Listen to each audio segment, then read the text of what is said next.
Howdy,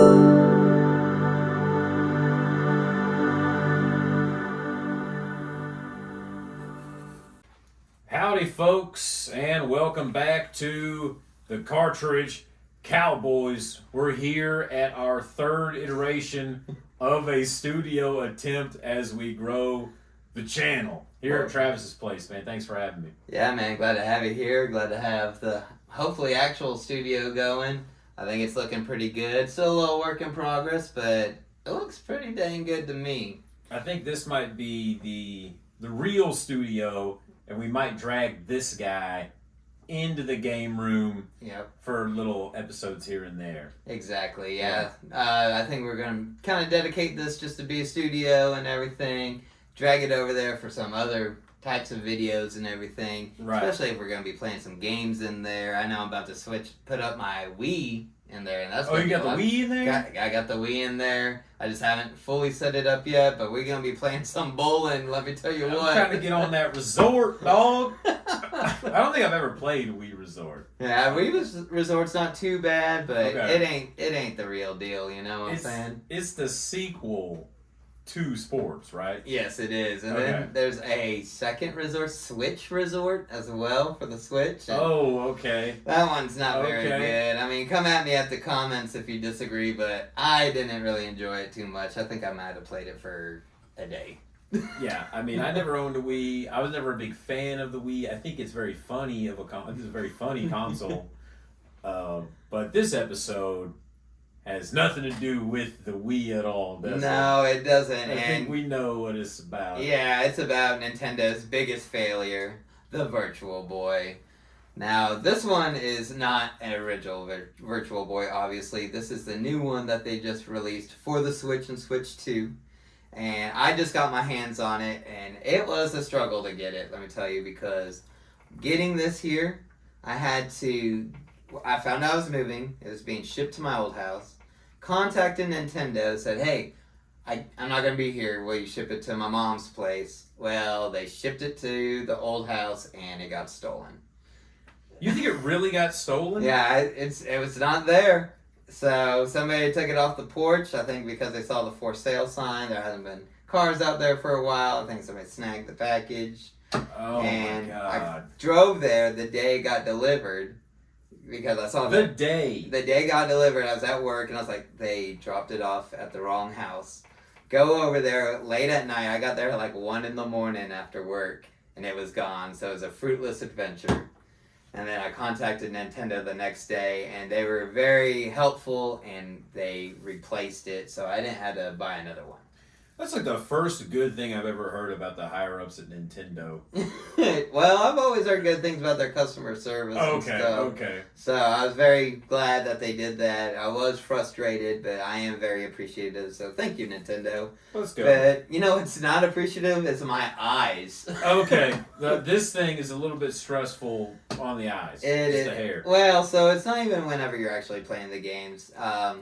I only played Wario Land on this thing so far. I got it set up last night. I was kind of working on the studio so we could do this. Played about 15 minutes on there, and my eyes were totally fine. And I was like, people are complaining for no reason at all, man. Right. This is so easy. You were sunk in. I was sunk in. Yeah. And then when I took my eyes out of here, so you just basically going like this the whole time. And then when I took my eyes, I was like, oh my gosh, it hurts so bad. Readjusting to regular life is the problem. It was a problem. I had a headache. My eyes were strained for a while. It was not fun. It looks cool. It does look cool. Let me get some of this. Oh yeah. Oh man, I can't wait to play tennis. You can get some Hajis with that thing. Oh my God. Oh yeah, well they haven't even put on the tennis yet for the Switch 2 yet. It's coming. It's coming, but they only released, I believe it's 6 games.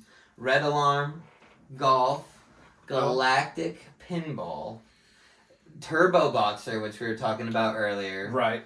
The Wario Land, as I said. The GOAT of the Virtual Boy, right? Yes, the GOAT. The We GOAT. think, so far, it's probably... Well, except for Waterworld, which they're not releasing, based off that movie. With Kevin Costner? Yeah, Kevin Costner. I love that movie, man. I've never seen it. per usual with this channel. Oh, it's so good. It's so good. It's like a post-apocalyptic world where it's kind of like Wind Waker, where he's running around on the water the whole time. Really? Yeah, and he's got this little, you call it like a vase or like a glass container with dirt and like a plant in it. And it's like, oh, he's got dirt. It's like, it's crazy. It's like a lack of resources thing. And so dirt's a resource? Dirt's a resource. Dang, yeah, it's so the main bad guy is Dennis Hopper, who also played Bowser in the Mario Bros. Movie, and he's in that movie too. Golly, He's got a couple of Nintendo games. That's what's up. Dennis Hopper. Yeah, so they put that out, but that's not coming on. I don't think they got the licensing it for it.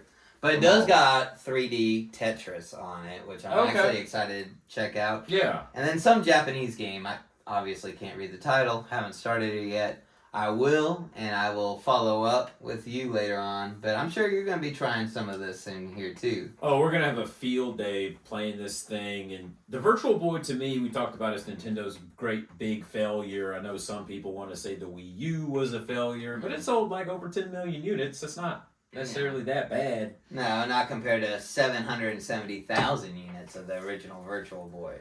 You know, our friend Carson had a Virtual Boy. Did he really? I think he did, or he I don't know, he brought it up one time. But I will like to point out that the Virtual Boy, to me, it just represents that mid-90s craze where every single company was coming out with some crazy shit that nobody wanted. You had the 32X from Sega. Yeah. Like the same year, you get the Virtual Boy from Nintendo. Then you've got the 3DO hanging around. You've got the Jag CD coming out. I mean, just, flop after flop after flop in the mid-90s. Yeah. The Apple Pippin. I mean, the list goes on. There's so many failed 5th gen into the 4th gen consoles, and Nintendo's got one themselves. So they didn't come away unscathed by the madness that is the mid-90s with the Philips, CDI and the Omega Amiga 30 CD32. There's just so many terrible consoles from the mid-90s. I'm a 32X owner, and now you're a Virtual Boy guy. We're here. Yeah, and you would think that they would learn from the fall of video games with all the crap that was released with Atari, that they would have maybe been like, hey, maybe we shouldn't be selling bad products to people or overpriced products. You think they would have learned, because then that keeps consumers away, but, I'm sure this turned off a few fans who had an NES, probably was like, oh, I'm getting the Virtual Boy instead of a Super Nintendo, and... Could you imagine being like, I want a Virtual Boy for Christmas instead of possibly one of the greatest video game console of all time, the Super Nintendo? Well, man. I will tell you, you're wearing a shirt right now, RGT85. He just told a story about him getting a Virtual Boy over a PlayStation for Christmas. Man. His mom said you could have one or the other, and he went with the Virtual Boy. Oh, my God. He is a Virtual Boy defender. He enjoys it a lot.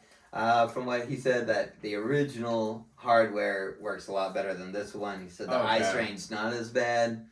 Right. I don't know if I fully believe him on that. He himself, like us, we're all virtual boys. We are males on the internet. Lord knows. And so is Bart Simpson in the Virtual Boy. There's a game. He's on a Virtual Boy? No, there's a Virtual Bart. Oh, Virtual Bart, right? Yeah. Virtual Bart, right? Yeah. Right. Never played it though. Yeah, I haven't played it either. Never played it. Yeah, so just to talk about it a little bit. It came in a nice little box. It took me literally just 2 minutes to set up. Probably the easiest thing I've ever set up in my life. And the switch actually goes... Let me put this down. The switch goes inside there? Yeah, you put the switch 2 in there. There's also a little adapter for the switch 1, so you could have either or. Put it in there, it fits. Close it up, and then that's how you play it. Oh, wow. Yeah. Wow, so it's the actual switch or switch 2 screen that you're looking at. Yep. So you're actually playing the screen at... Whenever you pull it up, I'll show a video. It shows that 2 of them, like 2 tiny screens. And when you put your eyes in there, you just see the one. It's all virtual and 3D. And the way that Wario flies at you in the airplane is kind of cool. Okay. Yeah. Okay. But that's about the coolest part I got of it so far. It's a fun game so far, though, but I'm hoping I could get it through maybe 1 or 2 sittings so I don't have to keep taking my eyes out of that thing, because I'm already colorblind and it might make me go blind. I love Wario Land. We talked about Wario Land was one of my big games from last year that I beat, and I'm excited to play Wario on the Virtual Boy. But do you remember? Now you're a little older than me, but right when I was about to graduate high school, all these 3D movies came out. Like every movie in the theaters, they were like, you know what, 3D version of that. Yep. I don't know where that went, but there was a whole phase where I remember every movie that came out from like 2011 to like 2014 was in 3D. Yeah, I remember going to a lot of those too, and I'd always be like, "Oh, let's do the 3D one." Steal the glasses. You know? Well, yeah, and then I think after maybe a year of doing that, I was like, "Let's just go watch the regular version of the film." Like, I don't want to be wearing all that. I remember I took a girl to the movies, and we went and saw Phantom Menace 3D. Oh, no. I'm talking Jar Jar Binks, Misa coming at you like the Virtual Boy, brother. Now this is pod racing. That's already a bad film. I think it'd be even worse in 3D, but I don't know. How was it? Pod racing, great game. Great game for the Dreamcast and 64. Yeah. No, it was cool in 3D. I liked it. Nice. Liam Neeson's cool, man. I like Liam Neeson. So speaking of not to get off topic, but there is a new Star Wars Racer game coming out. That's right. And it looks sick. I am super hyped for that. Yeah. So, yeah, that's my first impressions of the Virtual Boy. It's cool. I'm enjoyed what I've played of Wario Land so far. I've only gotten a couple levels in. Right. But it is a little rough.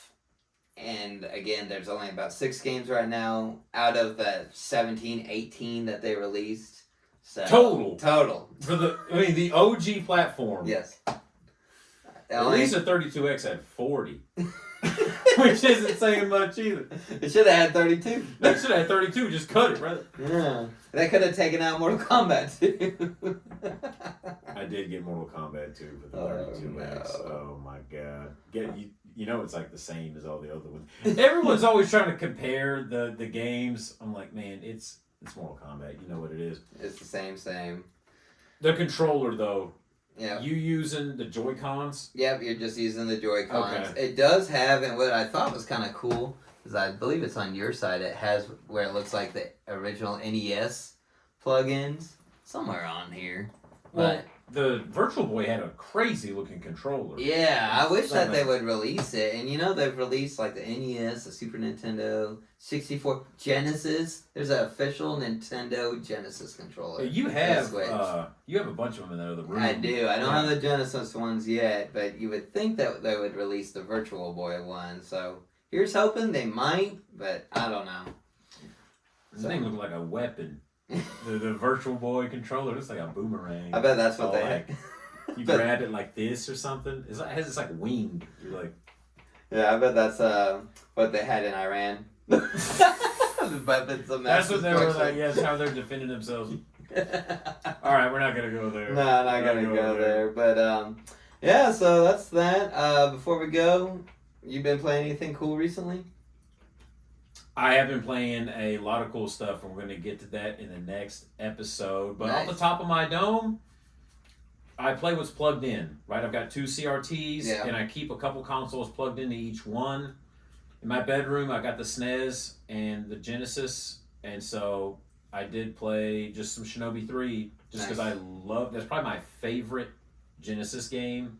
And sometimes before work, I have I got 20 minutes before I got to go, and I'll just bust through some either Super Mario World levels or maybe some Shinobi levels or some Sonic levels, and just something quick in the morning. Nice, wow. I've been playing the Pokemon Leaf Green a little bit. They just released it on the Switch 2.